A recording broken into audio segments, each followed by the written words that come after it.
mengenal di dalam nama Tuhan Yesus Kristus sangat baik kepada kita, bahkan sungguh baik.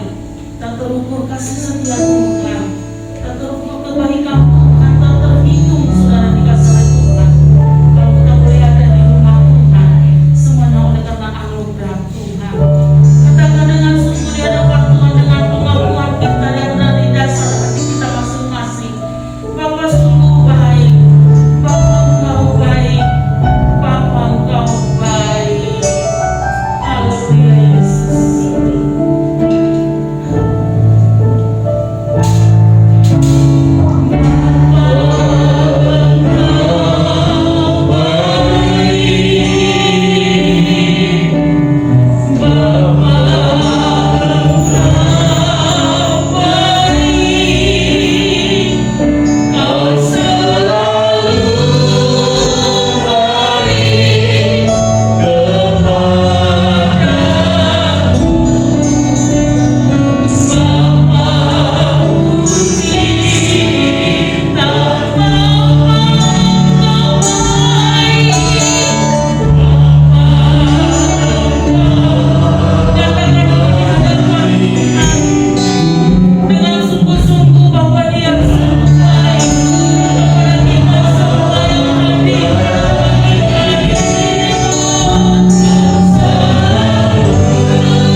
dalam nama Tuhan Yesus Kristus. Kita sama-sama yang percaya katakan amin. Beri kemuliaan Bapa. Bapaknya sudah bukan akan kesetiaan.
pada mati.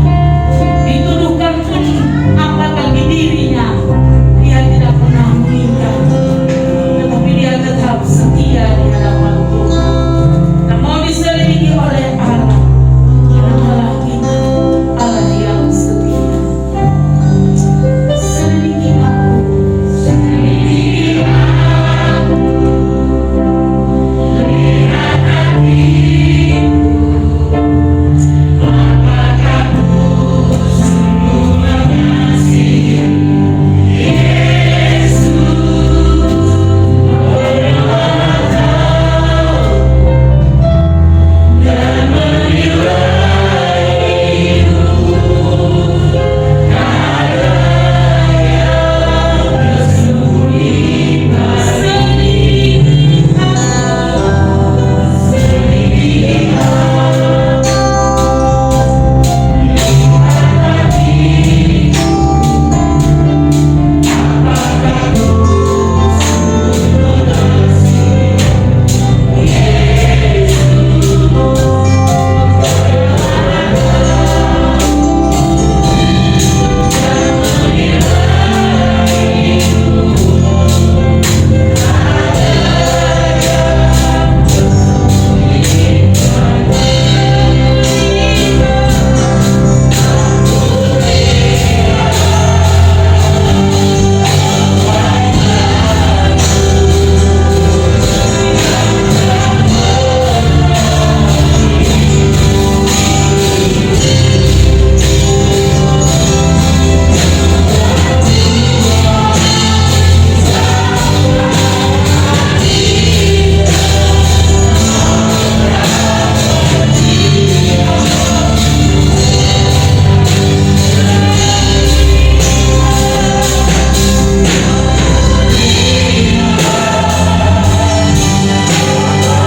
di mana pergumulan demi pergumulan untuk kami terus tetap berharap bersandar kepada Tuhan, supaya kami dikuatkan, diteguhkan, untuk kami memiliki pengharapan yang tidak mengecewakan.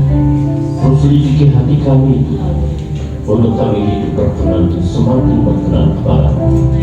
Urapi hamba-Mu, jadikan hamba-Mu dekat. Setiap kata kalimat yang keluar dari bibir hamba-Mu menguatkan, meneguhkan, menegur, dan membawa semakin kami dekat, lekat dengan Tuhan.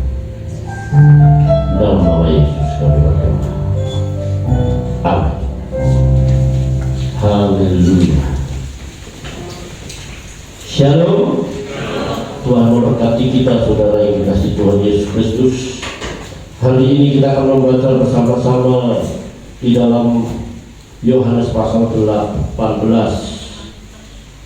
Yohanes pasal 18.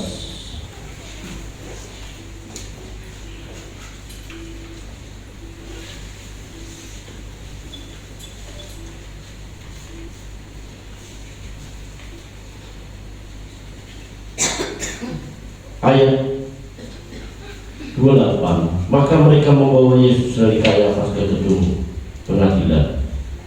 Ketika itu hari masih pagi.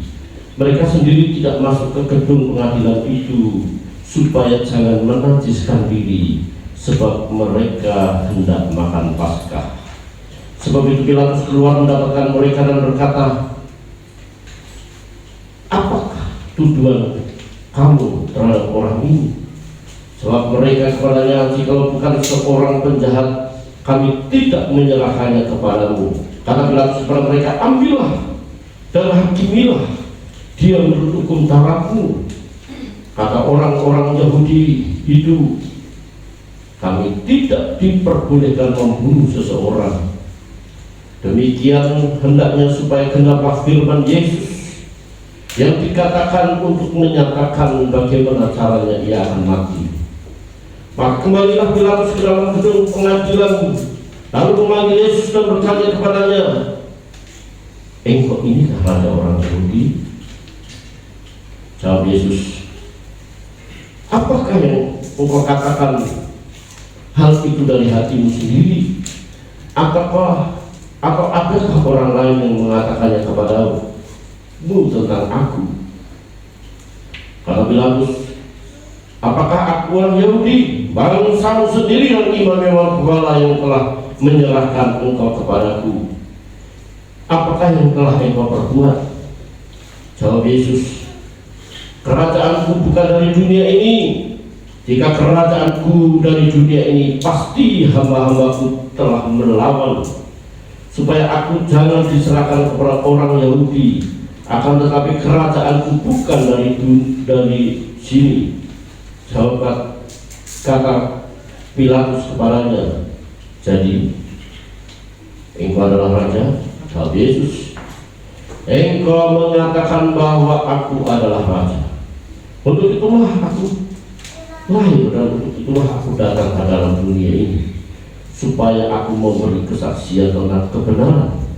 Setiap orang yang berasal dari kebenaran mendengarkan suaraku. Kata Pilatus kepadanya, apakah kebenaran itu? Amin. Saudara-saudara yang dikasihi Tuhan, Minggu Prapaskah ini kita melihat bagaimana Yesus menghadapi pengadilan, serangkaian pengadilan bagi imam besar Kayafas, Hanas maupun Pilatus.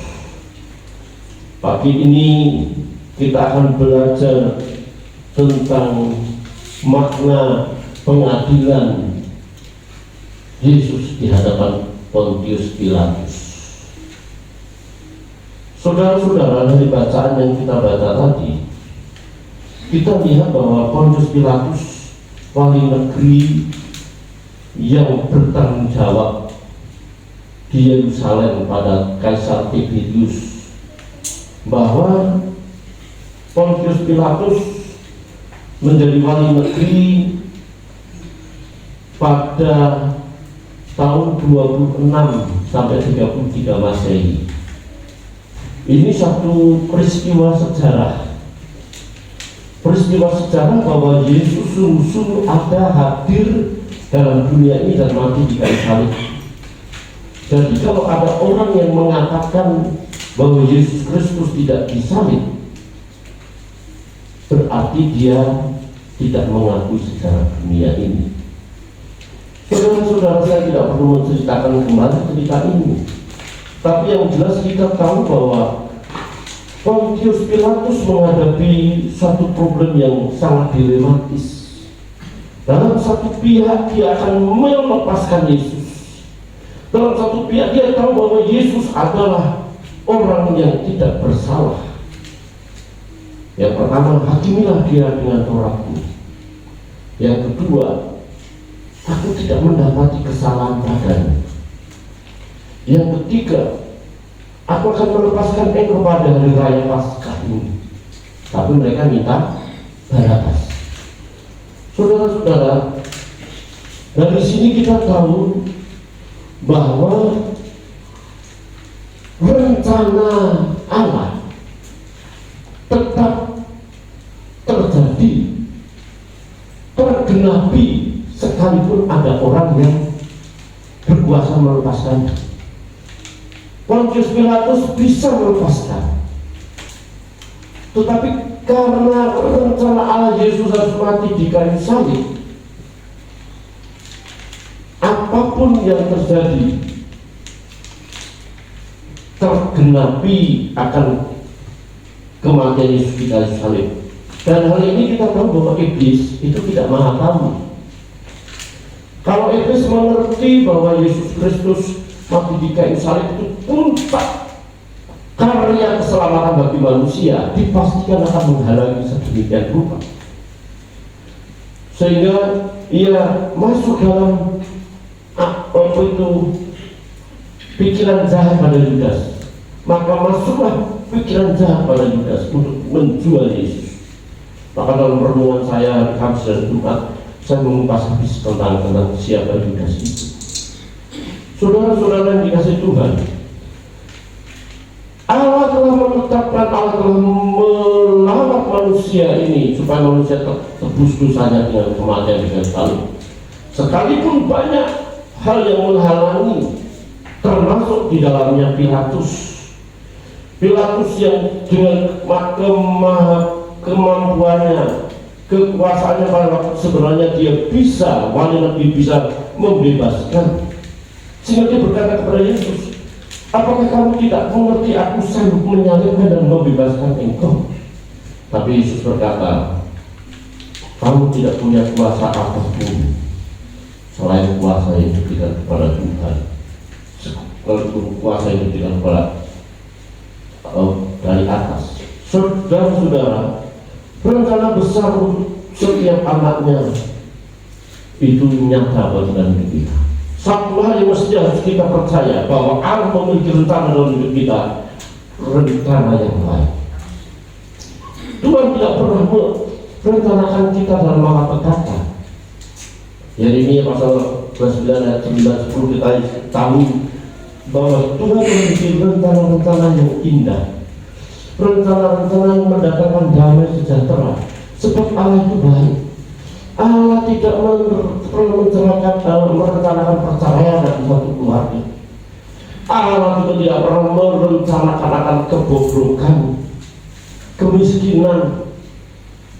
Allah itu baik, berarti rencananya juga baik dalam hidup kita. Amin. Kalau Tuhan merencanakan sesuatu yang baik, apapun yang menghalangi, rencana itu tetap terjadi. Kita tahu bahwa bagaimana saudara-saudara Yusuf merencanakan pembunuhan, tetapi hal-hal yang jahat mereka merencanakan, mereka yang jahat, Allah mengubah rencana yang jahat itu menjadi yang baik.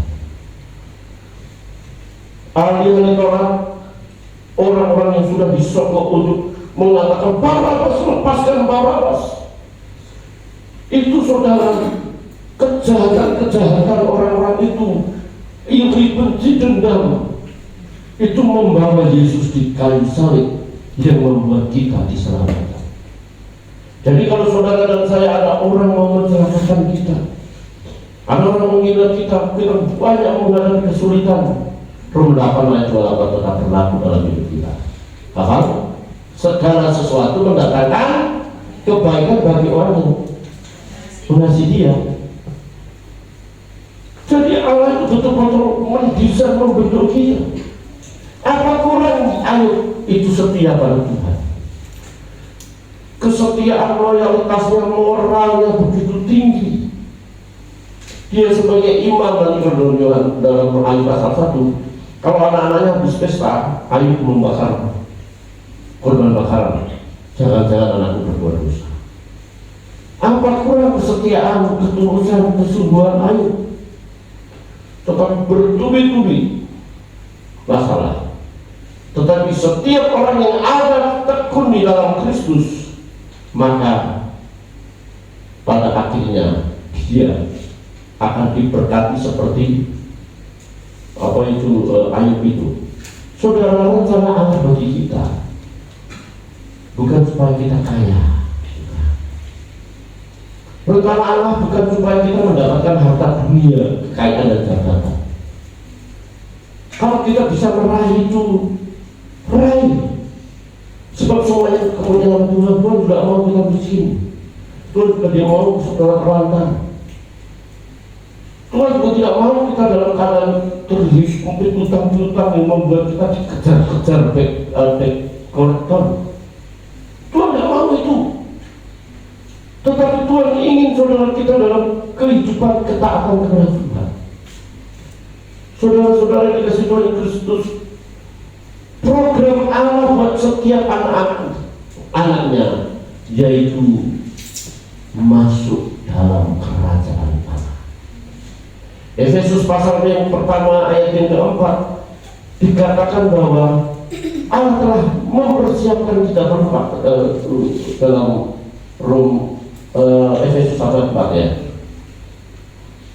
Kita dipersiapkan supaya tidak bernoda dan tidak bercela. Ayatnya itu kalau nggak salah. Ya. Dipersiapkan kita untuk tidak bercela. Kita dipersiapkan. Ya, saudara pasti betul. Coba ibu lihat silakan. Efesus 1 ayat 4. Tuhan ingatkan saya waktu ini. Efesus 1 ayat 4. Iya. Sebab di dalam Dia Allah telah memilih kita sebelum dunia dijadikan, supaya kita kudus dan tak bercacat di hadapan-Nya. Iya. Allah mempersiapkan kita sebelum dunia dijadikan supaya kita tidak bercacat saat kita masuk kerajaan Allah. Kalau Allah telah mempersiapkan kita untuk masuk ke kerajaan Allah, saudara, maka kita harus mengerjakan keselamatan. Kerjakanlah keselamatanmu. Saudara jangan punya konsep sekali selamat tetap selamat. Kalau sekali selamat tetap selamat, berarti orang jahat pun diselamatkan tetap selamat salah. Kerjakanlah keselamatanmu. Sekarang kalau saya bertanya pada saudara dan saudara tidak perlu jawab, apakah anak yang baru masuk SD itu langsung dapat ijazah? Udah, dia melalui proses dari kelas 1, kelas 2, kelas 3, kelas 4, kelas 5, kelas 6 baru telah dapat ijazah. Apakah mahasiswa yang sudah masuk mengambil 1, 2, 3 SKS semester 1 langsung dapat wisuda? Enggak, perlu pergumulan.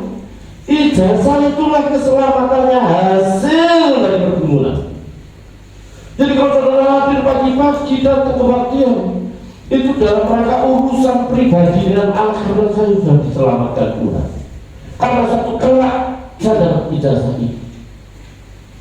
Allah telah menetapkan kita untuk kita diselamatkan. Itu rencana dalam hidup kita. Oleh sebab itu mari kita tekun. Ketekunan Yusuf, ketekunan Ayub, ketekunan Yesus sampai di kayu salib itu nggak mudah, perlu pergumulan kita. Dan hidup ini pergumulan. Hidup kita harus semakin hati-hati, saudara. Semakin saudara berdoa, ingin seperti Engkau, seperti Yesus, itu saja ku pinta. Dalam jalanku sampai ke surga, saya mau seperti Yesus. Kalau kita berani bernyanyi begitu, berdoa begitu, saudara, berarti kita harus melakukan apa yang kita nyanyikan, apa yang kita lakukan, kita doakan. Kalau kita tidak melakukan apa yang kita doakan, jangan berdoa. Saudara, kalau ingin kaya diberkati, ya bekerja. Anak sekolah yang mau pinter, dapat nilai bagus, terus mahasiswa, Tuhan saya ingin dapat indeks prestasi, nggak usah banyak-banyak, 4 aja deh, paling tidak 3,9 begitu. Ya kan belajar sungguh-sungguh, baca buku, menjadi kutu buku. itu melakukan apa yang didoakan. Apa yang didoakan, kita nggak bisa mencobai Tuhan dengan berkata, Tuhan berkati satu yang 40 tusuk ini, lepaskan dari kolesterol supaya saya tidak stroke dalam nama Yesus. Ya, sate kambing menjadi tempe. Wah, nggak bisa. Itu pelacaan Tuhan. Pelacaan itu tidak menghargai Tuhan. Jelas kalau sakit, dia berubah. Tuhan sembuhkan aku Tuhan. Ya, mesti harus melakukan itu. Jangan saudaranya berdoa tapi tidak melakukan. Itu tidak menghargai Tuhan. Cenderung saudara melecehkan Tuhan, yang salah satunya tadi katakan.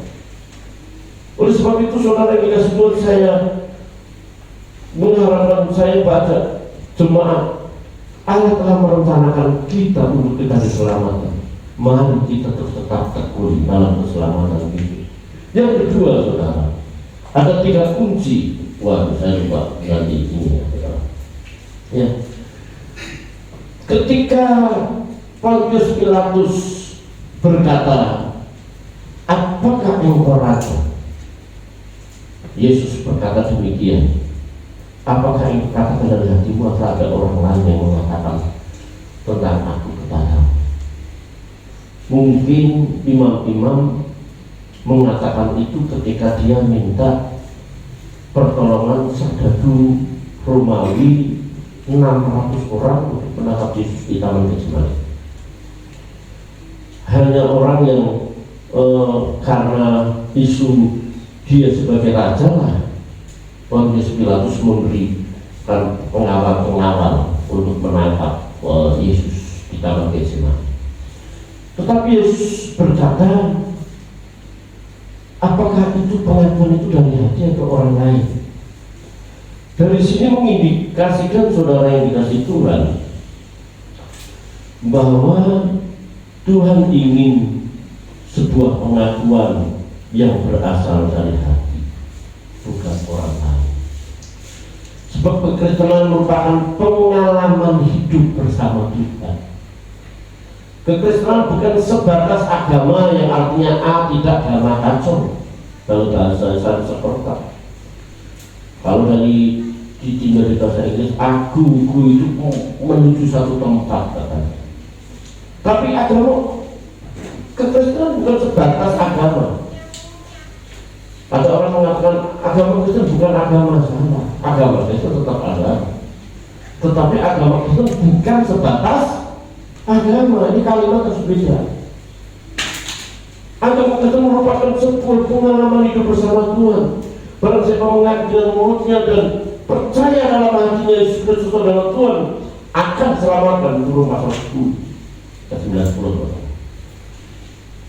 Saudara-saudara, saya mengatakan jemaat, mari kita mengasihi Tuhan yang mengaku dari hati. Sebab hati itu gudangnya perbuatan dan perkataan kita. Maka Yesus mengatakan yang menajiskan dan yang masuk ke dalam mulut, tapi yang keluar dari mulut.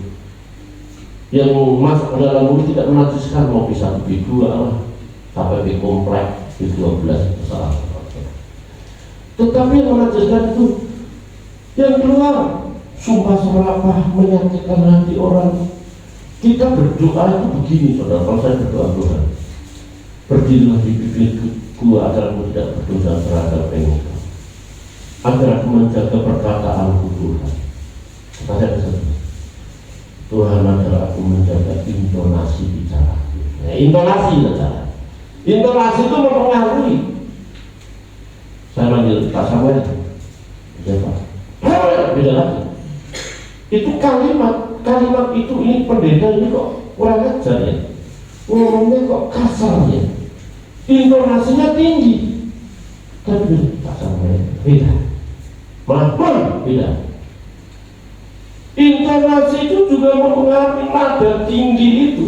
Kalau anak remaja bilang, jangan ngegas lah kalau ngomong kan itu saudara. Saudara-saudara yang dikasih Tuhan dari hati. Perkataan yang lemah lembut meredakan amarah.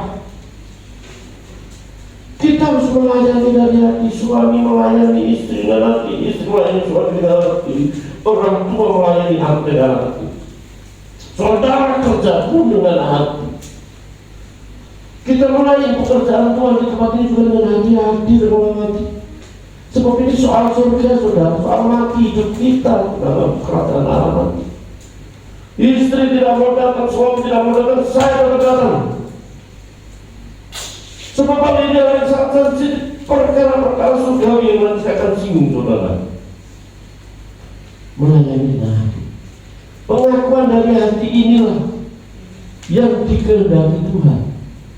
Kalau kita melayani dengan hati, melayani dengan kesungguhan, saudara, oh haleluya, Tuhan berkati kita.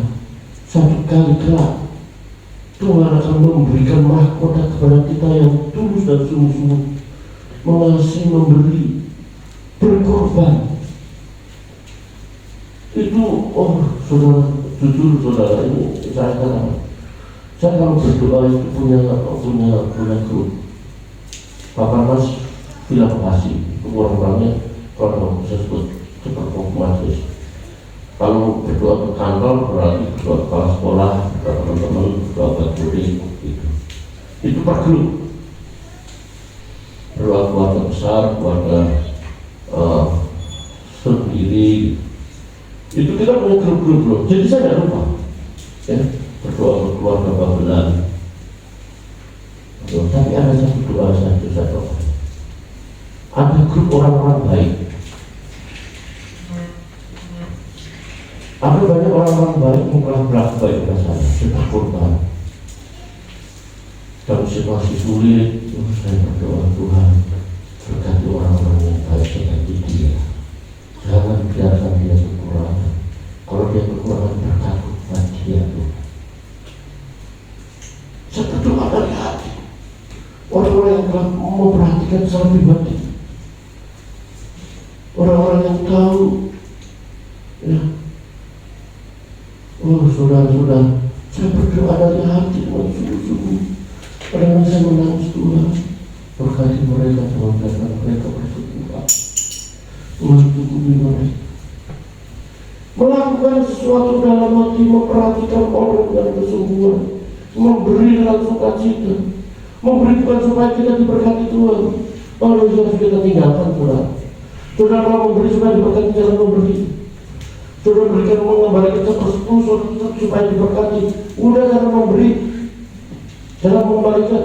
Saudara saya kecewa. Ada orang yang saya paksa contoh. Saya sudah memberi persembahan, sudah mengembalikan sepersepuluh. Tetapi kenapa hidup saya seperti ini? Anda punya motivasi yang salah. Anda tidak bisa memancing pakai tidak dapat Tuhan. Anda tidak dapat dicoba. Orang-orang yang sungguh mengasihi Tuhan dengan hati, melayani dengan hati, saudara, satu kali kalau dia akan mendapat mahkota kehidupan. Saudara-saudara yang dikasih Tuhan, ketika ada orang tua suami istri masuk ke hotel di Philadelphia dalam badai salju, dia bilang pada manajer hotel itu, Pak, apakah ada kamar buat saya? Oh, tidak ada. Sebab di sini ada event penting sehingga kamar-kamar hotel saya penuh. Tetapi saya tidak mungkin membiarkan Bapak keluar dari hotel ini karena di badai salju. Bapak berkenan suami istri tidur di kamar saya biar di luar. Dengan tulus ini pelayan hotel ini memberikan kamarnya yang kecil buat dia. Pagi dia bayar, dia berkata, Anda sebenarnya tidak pantas menjadi manajer yang baik di sini. Anda pantas mempunyai hotel yang ada keluar. Ya, itu yang pertama. 2 tahun kemudian dia mendapat tiket undangan ke New York. Pada hotel yang besar yang diberikan kepadanya di keluar. Ini salah satu orang yang berkaya di dunia. Kenapa? Dia melayani dengan hati. Dia melayani dengan tulus. Dia telah memberikan kamarnya, saudara kita. Sekarang pertanyaan, apa yang sudah kita berikan buat Tuhan? Apa yang sudah kita berikan buat orang-orang di sekitar kita? Saudaraku yang dikasih Tuhan. Yang ketiga, saudara, kerajaanku bukan dari dunia ini. Kita menyadari bahwa kita ini warga Indonesia yang mesti harus taat pada pemerintah. Ya, kalau hari ini kita ya jangan mudik, ya kita jangan mudik dulu lah ya. Pasal jangan mudik ya pasalnya gitu kan, dilarang pemerintah ya. Yang mau pulang kampung juga hati-hati. Sekarang tidak boleh mudik. Itu harus kita taati. Kalau mudik saya di Lawak-Kalong, saudara ya. Ya, Mas Anton mau mudik, Mas Anton hati-hati ya. Taat sama pemerintah. Ya, taat sama pemerintah. Tetapi saudara, kita juga menjadi warga kerajaan Allah. Kalau kita menjadi warga kerajaan Allah, saudara yang dikasih Tuhan, kita tidak mencari perkara-perkara dunia ini. Bagaimana kita mempersiapkan diri kita untuk kita masuk dalam kerajaan Allah. Berkali-kali saya katakan bahwa hidup ini hanya sementara. Berkali-kali saya katakan bahwa hidup ini hanya sebagai mukadimah pembukaan. Hidup ini sebagai rest area yang kita persiapkan. Mungkin saudara berkata, Bapak kan sekarang sudah 58 tahun ya. 58 tahun wajar lah kamu itu, saudara. Jangan berkata begitu, saudara. Semua orang bisa bilang Tuhan sewaktu waktu.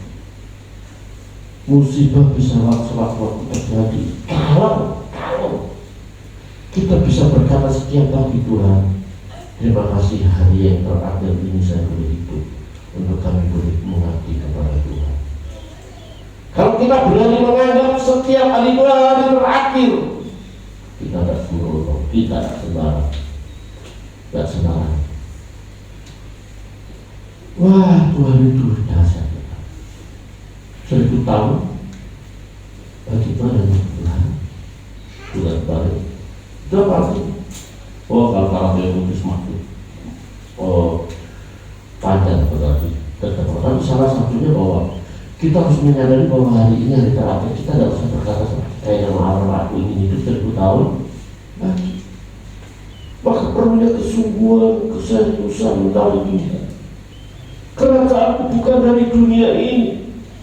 Kalau kerajaanku dari dunia ini, orang-orang akan melawan supaya aku tidak diserahkan. Tapi kerajaanku bukan dari dunia ini. Kita menjadi warga kerajaan Allah yang suatu kali kelak kita akan kembali kepada Tuhan. Kita harus betul-betul ready, kita harus betul-betul siap.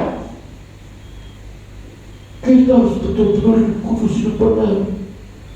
Makanya ketika akhir bulan November kita berdoa, berbahasa Arab berapa itu, saudara, sudah 1 jam bahasa saya. Tuhan berikan kepada saya. Seperti Yesus, itu saja aku minta menjadi lagu pengakuan kita kalau kita mau pulang. Maka jangan tidak sembarangan. Itu juga sesuai dengan visi dan misi kita, bahwa kita hidup sama seperti Tuhan. Hidup sebab hanya seperti Yesus lah. Pergaulan kita erat dengan Allah. Renungan kita kemarin, renungan saya kemarin tadi. Kalau kita bergaul dengan orang brengsek, kita bisa brengsek. Kita bergaul dengan orang baik, kita bisa baik. Bergaul dengan kambing, pasti kita bisa baik. Dekat babi aja pasti kita kecipratan ke itunya. Bergaul dengan Tuhan mesti mengubah kita. Kalau bergaul dengan Allah tidak mengubah kita, percuma. Pergaulan kita dengan Allah membuat kita lekat, membuat kita dekat, membuat kita mengerti, memahami apa yang Tuhan mau, menjadi kawan yang baik. Sehingga suatu kali kelak kalau pulang, waduh, kita disambut. Saya nggak mengerti, saudara, apa itu di Sumatera. Tetapi kalau Anton sudah bilang, Atau kira-kira di sana punya hotel aman sinarnya. Pendeta mau ke sana, oh cepat aman datang. Kusiapkan kau kamar yang terbagus. Yang tiga, saya nggak takut, saya pun teman sama Anda. Ya, saya nggak takut kan. Kalau pendeta mau ke sana, tenang aman, pergilah, kusiapkan tiket. Nggak takut saya, karena saya punya teman di sana, orang baik. Lalu kalau kita nanti pulang kampung dalam kerajaan surga, Tuhan sediakan rumah bagi kita. Amin. Mari kita setia. Allah merencanakan dalam hidup kita rencana yang baik, tapi yang rencana besar kita masuk dalam kerajaan Allah. Mari kita takut dan sabar, setia terus. Tidak perlu khawatir kesulitan dan masalah. Itu merupakan cara Tuhan membentuk kita untuk kita hidup kudus dan benar dalam kerajaan Allah. Yang kedua, mari kita melayani dengan hati, mengasihi dengan hati, memberi dengan hati. Mari kita memperhatikan orang-orang yang perlu kita perhatikan dengan hati kita. Melayani istri, melayani suami, melayani anak, melayani orang tua, kita bekerja, kita lakukan dari hati kita. Dan ingat, kerajaan kita yaitu bukan dari dunia. Dunia ini bukan rumah kita. Dunia ini hanya sebentar, satu kali telah kita akan pulang dalam kerajaan. Amin. Mari kita berdoa. Bapa Engkau baik,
tetapi kami ada dalam rencana Allah, yaitu rencana keselamatan, untuk kami tidak bercela dan bercatat, untuk kami boleh mewarisi kerajaan Allah dan masuk dalam kekudusan.